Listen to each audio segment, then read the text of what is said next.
if 13 chiropractors out of 13 are probably not doing health classes, that's great for you, by the way. 13 out of 13 are probably not sending a monthly print newsletter to their active customers. That's great for you, by the way. So you want to be showing up where they're not showing up. So if everyone's saying, hey, we don't want to do workshops, great for you, because we want to stand out.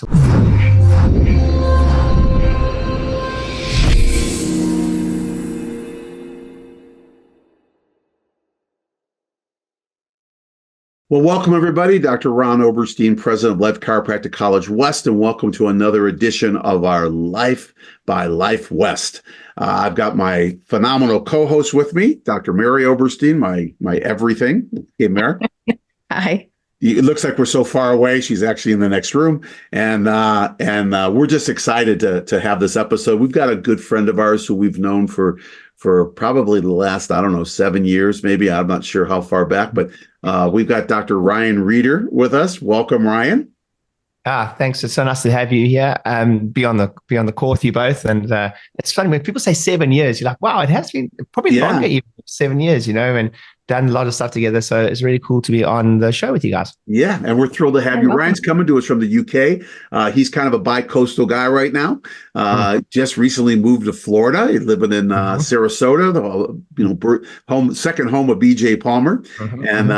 And it's great to have you in the United States. And he's a snowbird, so he's a sunbird, right? So now he's in the UK because he has a home there for 6 weeks or 8 weeks while it's blistering hot in Florida. And great lifestyle. But let me tell our viewers a little bit about you, Ryan. Ryan graduated in 2010 from South Africa. He's South African, from Durban Institute of Technology. They have a chiropractic college there. Straight away, he moved over to the UK.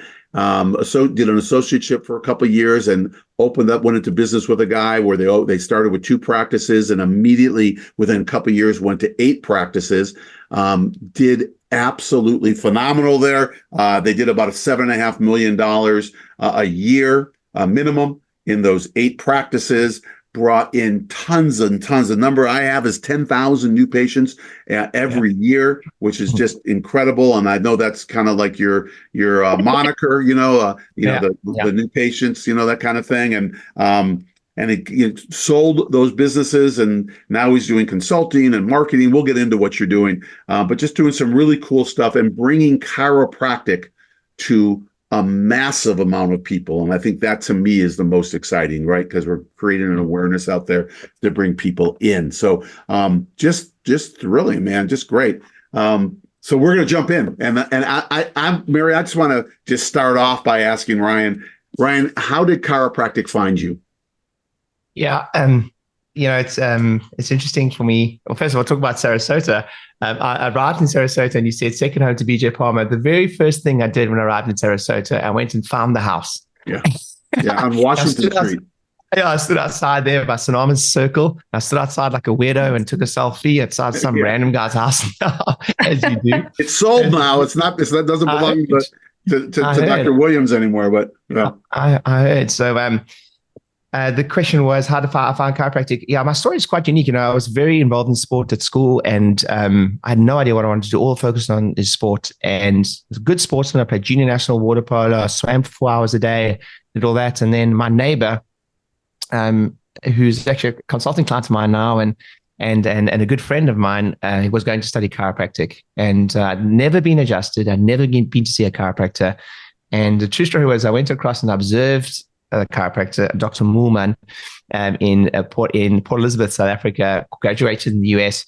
And I remember walking in, and he was just chatting to people, and it just looked like fun. And people were like jumping off tables, and I was like, honestly, in my naivety, I was like, I think I can do this. Yeah. and I went to chiropractic college. It just looked like a cool environment, and I went to chiropractic college never having had a chiropractic adjustment, never. And I felt like real guilty for a long period of time because you hear these amazing speakers on stage. You have this incredible story about, how chiropractic adjusted since birth and chiropractic changed your life, etc. And I always say I didn't find chiropractic founded me. And now I know that I can speak to the converted when I speak to the two of you. But it's like everything I own, the roof over my head, the lifestyle I live, everything is because of chiropractic. I'm like, like how lucky I was, like just in spite of me to have found chiropractic, and then actually I think the miracles of chiropractic I saw it in practice, but actually only when you had children, I think that was, both my kids were premature, and, watching my first child latch for the first time mid-adjustment. So my journey was so long, but when I say like, how did chiropractic find you? Well, it found me, I didn't find it. And thank the Lord that I stumbled across chiropractic in spite of me. And then I continued to see these amazing miracles of chiropractic. So that was my story. The cool thing is when people say, wow, I was there and I just said, I could do this, and it's not about the adjustment. It's the vibe that they see, right? And that they feel, right? And the communicators go, I could see myself doing this the rest of my life. And that's the beautiful thing, Yeah, it was literally that. And it's funny, like some people, you're right, like people find chiropractic, or chiropractic finds people in such unique ways. But I want to jump in because I know that I want to I have so many questions for you. So I want to jump in about your consulting business. And I was going to ask you what's unique about it, but I kind of want to ask you, just give us what do you do? How are you helping chiropractors? Yeah. So I think anyone I think even you both might be able to relate to this really, Dr. Ron and yourself, Mary, is, when I started doing quite well in business, I was asked to speak on stage, and then I get up stage and then someone would say to me, hey, do you coach? And then my knee jerk was, yep, I guess so. And then I started helping a few people, and then that grew, and then that grew, and that grew and grew. And we are the largest consultants in the UK and Europe. And I think one of the things I've prided myself in is I always like to say I'm the most boring chiropractic coach in the world. And I've seen so many chiropractic coaches, and so we've all been blessed by so many great chiropractic coaches. But I think sometimes we glamorize the day one, day two, or we're looking for the silver bullet. And in business, it doesn't really work that way. If we look at most businesses, a good sales process, let's say day one, day two, is a have to have. It's not the thing that change. It's you. Of course, you need to have a good sales process, and of course, you have to have good marketing systems. But one of the things I see is there's such a shortfall in chiropractic practices, and it's not just chiropractic practices; it's businesses. But it's the boring stuff. It's like, do you produce a good profit and loss by the 10th of every single month? A few chiropractors can answer that question. Do you know a few chiropractors? Like, what was your profit percentage last month? They've got the script, they've got the day one, two, which have changed 14 times, by the way. So what I'm saying is, if the silver bullet was a day one, day two script, surely you would have found it by now, because there's no shortage of people trying to sell it to you. And they're all good. They're all good. But I think we glamorize that a little bit too much, because the thing that's going to hold it together for you over a 10-year career is some boring stuff like good financial literacy, good weekly meetings, good quarterly meetings, some what I call structure stuff that have been taught by some amazing people way smarter than me that we're able to leverage. So in a way, that's probably been one of the things that I'm very unique for. I run a program called Platinum, maximum 8 to 10 practices in a room. We get in a room these are like my upper level coaching consulting clients, but we have multiple levels. But the top level is we get in a room 3 times a year, 2 days, 8 to 10 practices in a room. And they pay quite a high fee for that. But the win is actually the prep. So Mary, this scares most people. So they're not allowed in the room with a side-by-side profit and loss for the previous financial year and the current financial year to date. Their balance sheet needs to be up to date, and they need to present this to the rest of the room. Wow. And the amount of now imagine you have to show cash on hand, what's the net assets, what's the balance sheet. And I've been working with these guys for like 4 or 5 years, and it changes from a conversation of what's your weekly visits to what's your net assets. Yeah. What's the balance sheet looking like?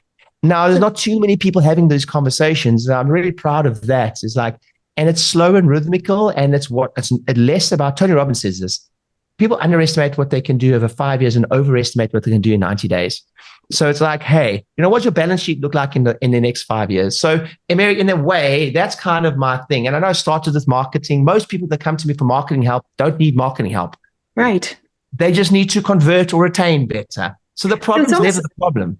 it sounds like it's like chiropractic. You're getting to the root of it. Like Totally. I'm hearing you speak, and it's like I always say my adjusting is pretty boring. Like there's nothing sexy about my adjusting. Yeah. There's nothing sexy about your consulting. I got to tell you that. 100%. I'm like, I don't want you to come to me and go, I don't want to be the guy that's going to be, hey, we're going to change the game for you. We're going to double your practice in 90 days. That is not a sustainable thing. And by the way, growth can kill you.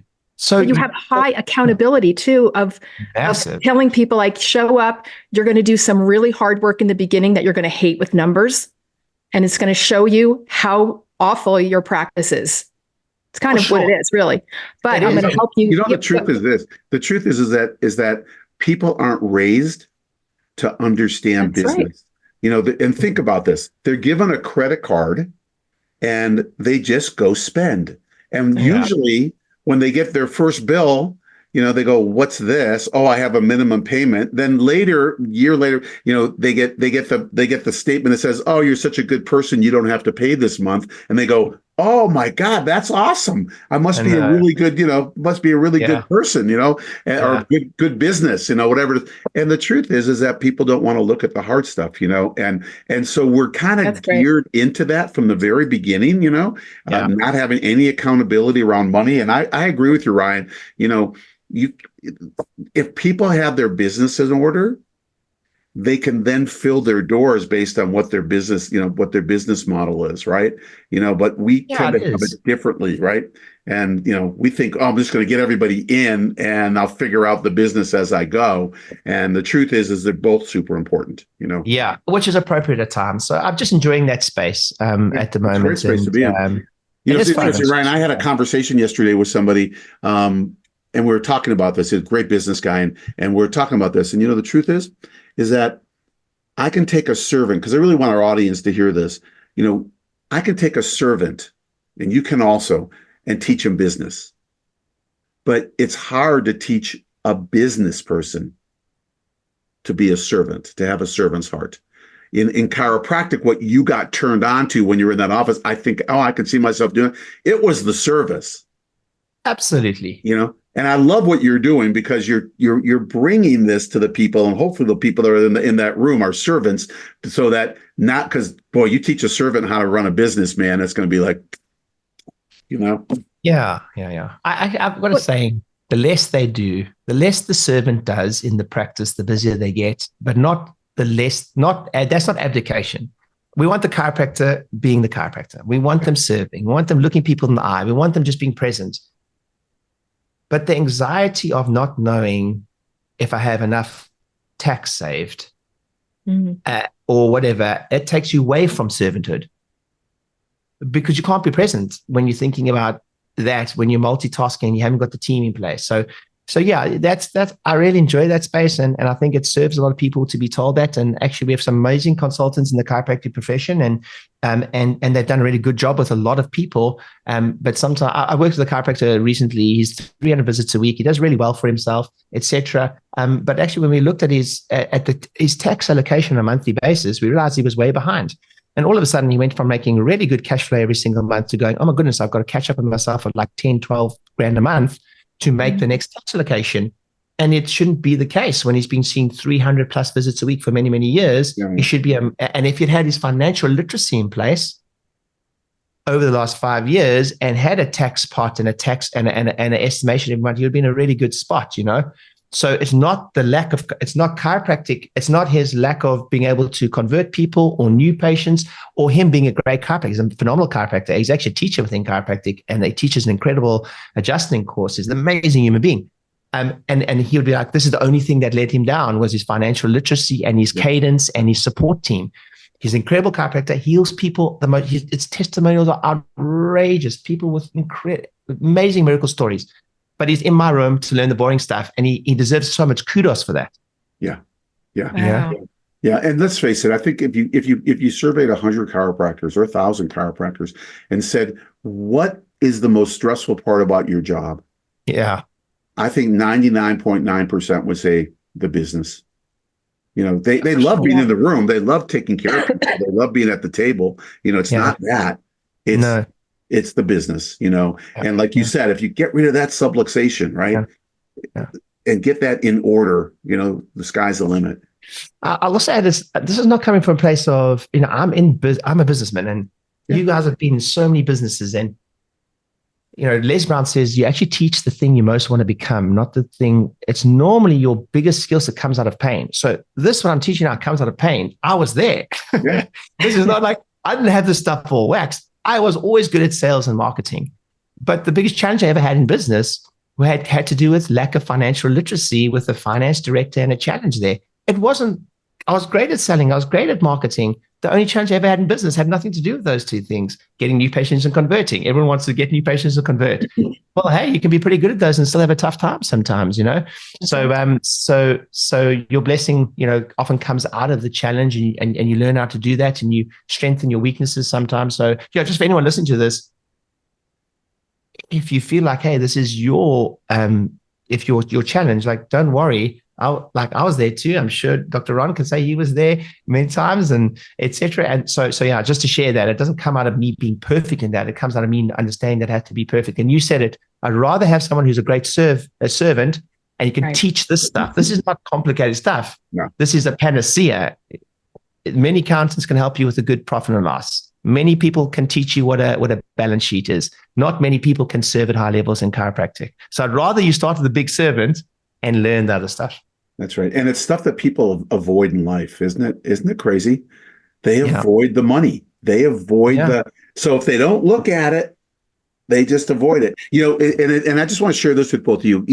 And I'm not on Facebook a tremendous amount, but when I do go on, I see these chiropractic forums talking about the cost of tuition of chiropractic school, and how outrageous and and all this. And they have no idea about what ratios we have to make for the Department of Education, and where our composite scores have to be. They don't even know what a composite score is. So for all of you listening, it's okay, and keep the conversation going around it. But there's so much more to it. It's kind of like someone looking at an adjustment and saying, oh, well, all you're doing is cracking someone's back. And it's the last thing that we're doing, right? But it's interesting because you could go to chiropractic school and you spend, I don't know, let's just say it's $120,000 in tuition, right? Just roughly $120,000. And you look and you see a cost of living, it depends on the student, how they go through, whatever, but you look at what people pay for undergrad in the States, and some people are paying $200,000 for an undergraduate degree that they can't do anything. They can go get a job at Starbucks. But the bottom line on the return on investment on an education is, if you can gross the amount that you put in 3 years of your education, if you can gross that, you have a good profession. So if it's $120,000 for tuition, I'm not talking about living, flying to Europe, what students do. I'm talking about the credit card life. I'm talking if they can spend, if it's $120,000, right, and they gross $120,000 in their first 3 years. The standard is that's a good ROI. Well, chiropractors are making a lot more. The potential they're going to make throughout the course of their career, and it's crazy. It's just crazy when you see about it. But these are people who don't understand business, and they're just looking at a number, going, "Oh, well, it's high debt," and it could be high debt when they come out, right? But they have to know how to go out and start making a living and doing their thing. And there's a lot of factors around it. I don't want to make anybody wrong on it, but there's so much more to look at. And my point is, the business aspect is what people have to get their mind around, right? Yeah. It's not just chiropractic. Hey, it's just so many things. So, Mary, go for it. My question was, and then we're going to jump onto the next topic because I don't want to run out of time. Most of the people that join your consulting group, are they like brand new chiropractors? Are they people who've been in practice 5 years, 10 years, 20 years? It's actually changed a lot. That's a great question. And actually, Mary, before this, we spoke about like my experience with the, say, UK, Europe consulting, and then the US, and and I'm quite unique. I've got a different outlook because I've just moved to the US. There's a couple of things as a fresh American, if you will, that I can share with you. But typically, it's the same for chiropractic. Typically, people don't change until the pain of where they're at is great enough. So when I first started consulting, I would see a lot of people in practice 10 years and above. Culturally, you would get very few new graduates, let's say under 5 years in practice, investing in coaching from a European perspective. Okay. That's unusual. Whereas in America, it's actually, there's a lot more people that are willing to invest in coaching consulting because culturally you're a bit more used to it. Everyone is a consultant and a coach, and it's very common, and hence there are lots of coaches in America. But that's typically how it is. So in my experience, it's changed a little bit. I am 39 this year, so I tend to attract quite a lot of younger docs in America, especially with my digital marketing background and stuff like that, which has been a lot of fun. And I've been pleasantly surprised how many younger docs are prepared to invest in coaching, whereas in the UK, it's typically someone been in practice for quite some time. And then I think there's one other element with it is, how the more you know, the more you realize you don't know. Mm-hmm. And life is pretty humbling. So when you first come out of practice, the worst thing to ask a new grad typically is, how's it going? Because they'll always reply with, it's going amazing. Yeah. and then you really, when you humble up and you have a couple kids and you have a couple breakups with business partners and the CA steals from you and finance director goes, you go, okay, cool, maybe I need some help. So typically it's changed a bit, but typically over 10 plus years in practice, people are a little bit more open and susceptible to learning. But I have seen that pleasantly change to younger docs taking up coaching. But is it also the younger docs understand Instagram and they understand, on the marketing side, right? That they understand that more, so they're able to embrace it and say, good, I want to know how to use this vehicle that I'm familiar with and how to drive it better. Yeah, I mean, there is that. Again, I'll take them back to the boring stuff. If they find me through that, I'll be like, that's great. You can do an Instagram reel, but can you read a P&L? Because I promise you, Instagram may not be around in 5 years. The reality. Yeah, I know that it was like, oh, it will be. Well, there's a new social media platform. Anyone listening to this right now, the number one downloaded app the last quarter. Do you guys know what it was? It was the number one downloaded app in the world last quarter. I would say TikTok maybe, but I don't know. Yeah, and then the quarter, you're right, and the quarter before that? TikTok. For the last 4 years in a row. Yeah. Really? TikTok, for the last 4 years in a row, quarter on quarter, TikTok has been the most downloaded app. Good job, Ron. Yeah, even for me, I'm slow to TikTok, and I'm like, I better get, because everyone's like, oh, but they're not our demographic right now. But but you're probably going to be a chiropractor in 10 years time. And believe me, the 27-year-old or the 24-year-old is going to be 34, 40 with That's 2 kids, and he will be your perfect demographic. So you better freaking know how to do some TikTok. I'm also talking to myself here, right? Yeah. So yes, but it's just interesting, Ron. I think it's where I think the younger docs can learn so much from docs who've been in practice for many years. Is everything that they're doing now. I want to show up in places that nobody else is showing up. So most practices know how to do Instagram and Facebook and posts now, younger docs, right? But what they don't know how to do is all the stuff that actually works. So posts, newsletters, emails, live events and workshops. I'm willing to bet, Mary and Ron, that you guys built a lot of your success off the back of live events, workshops, and patient appreciation events, right? And community events, right? Right. Every week. And you know what? Every great I've ever spoke to had some type of live element to their practice. Now, my younger docs, let's call them COVID docs, COVID made a lot of them fall out of love with the live event, because all of a sudden they say people don't show up. But that's not true, because the busiest docs that I'm working with right now are doing a weekly workshop or live event. And I'm like, and when I say to people, I'm such a fan of a print newsletter, they're like, print? Oh, I never thought you'd say that. I'm like, well, listen, go read. I've got it here. There's a green book written by Dr. Rieder, who is called Chiropractic Advertiser. 100 years ago, he was saying you should send something in the post every single month to your patients. Wow. Yeah. 100 years ago, he was saying you should invite all inactive patients or people who have dropped out of care to a workshop. Yeah. And I'm like, there's nothing new here. But I'm like, why do you think times have changed? Oh, people don't show up. They do show up. It's just that you think that it's easier to get patients sitting at home in your underwear with a Facebook ad. It's not.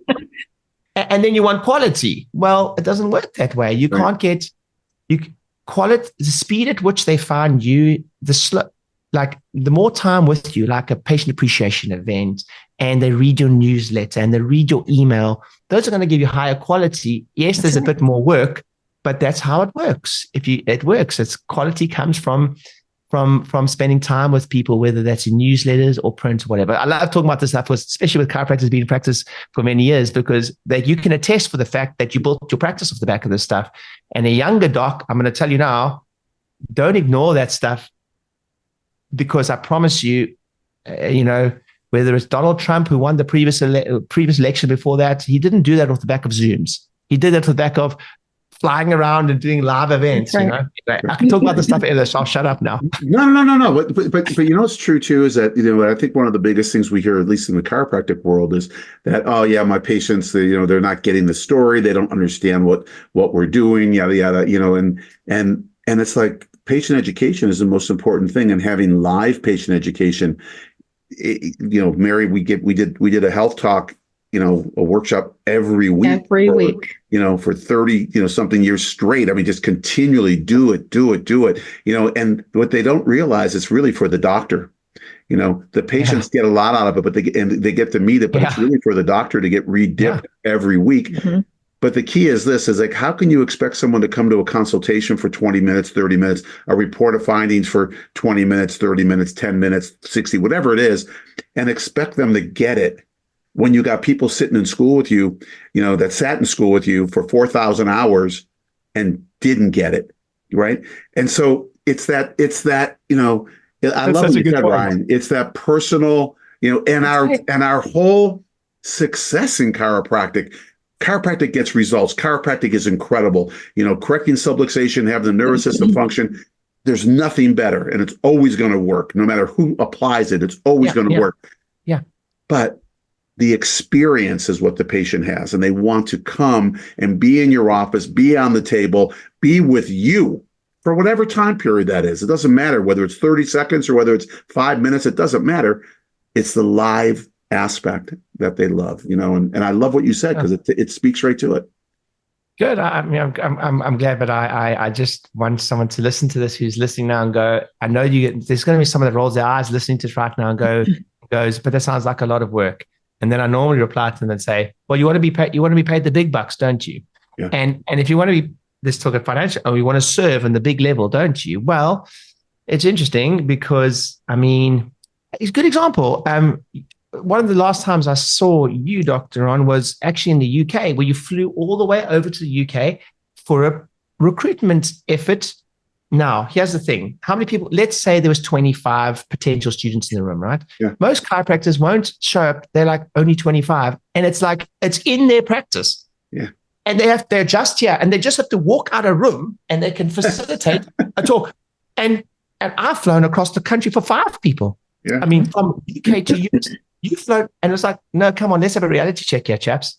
Yeah. We're talking about, like, with the context of hard, like, we really need to check ourselves here, because how blessed are we to have a facility where people can come to us and we can do a talk to 5 people, 10 people, and we can change a life, and we can have a guest there, and we can have a new patient, and we can have a retention. And there's one of my greatest mentors is a guy by the name of Dan Kennedy, and he's got this statement that I can almost repeat to you verbatim. And he's like, there's the fundamental change in the relationship and the belief in the prospects, like belief in the product or service, is completely changed when they stand or sit in a live event. And the key here is when they hear a raving fan talk about, let's say, Dr. Ron now. Mary, why have you been coming here? Why have you been coming here for 10 years? Which is a great question to ask someone in a live event. And they go, because everything in my life just improved when I met Dr. Ron. Now, when 25 other people hear that, right, you cannot conceptualize the change in relationship forever based on that one life testimonial that was choreographed in some way. You don't actually, if someone's in the room, we're gonna ask them about their results amongst the people who are just starting, right? So we can mix them up too. So anyway, just some of the psychological changes that happen in someone when they're in a live event. I love it. That's great. That's great. Wow. We could keep going, guys, but what? We hit that. I know. Time period, Ryan, you're incredible. And the inspiring thing for me is that, and Mary, I don't know if you feel this or not, but it's like things are going back full circle, Yeah. And Ryan, it's refreshing to hear it from a 39-year-old, it really is, because we could look at students or new practitioners and say, you're not doing a health talk every week or giving a workshop every week about what chiropractic is and what your expectations are and and they're like looking at us like we got three heads, because it's like, why would we do that?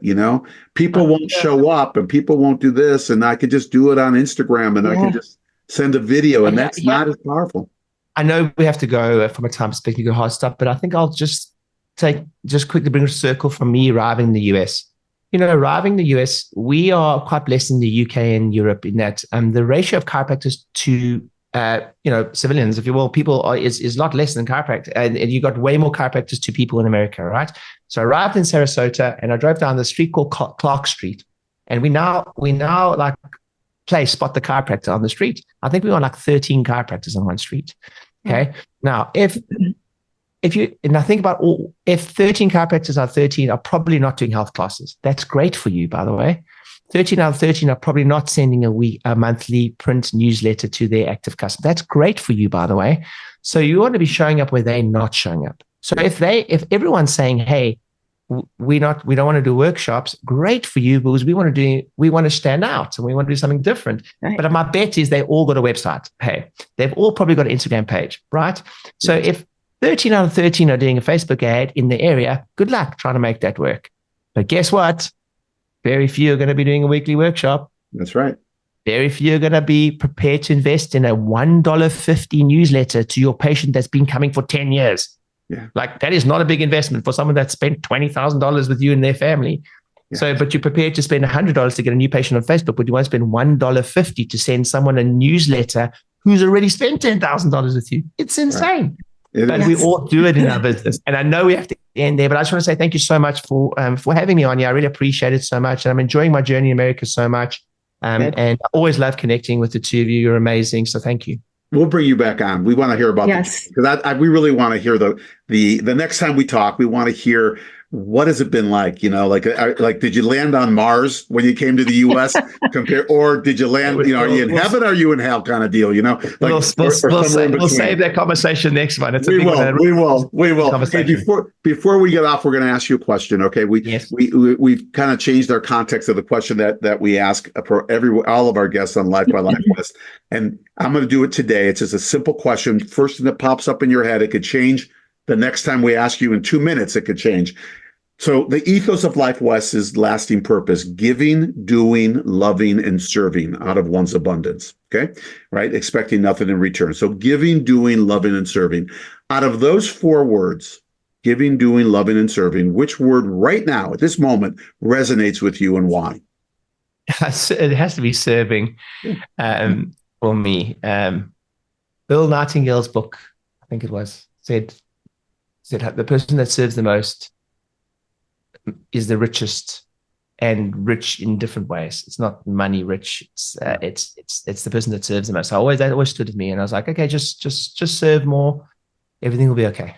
Yeah, I love it. That's great. Beautiful. Well, thank you, Ryan. Thank you, and Mary. Thank you for being all. It was fun. This was just great. And I want to thank our audience. Thank you. Thanks for coming in every week and listening. We drop these Life by Life Wests every other week. The opposite weeks is a Life West leadership line. It's because of you. The reason why it's grown so well and all the things that we're doing. But also, I know there's people in your sphere, even yourself, even myself, who can always get better at business.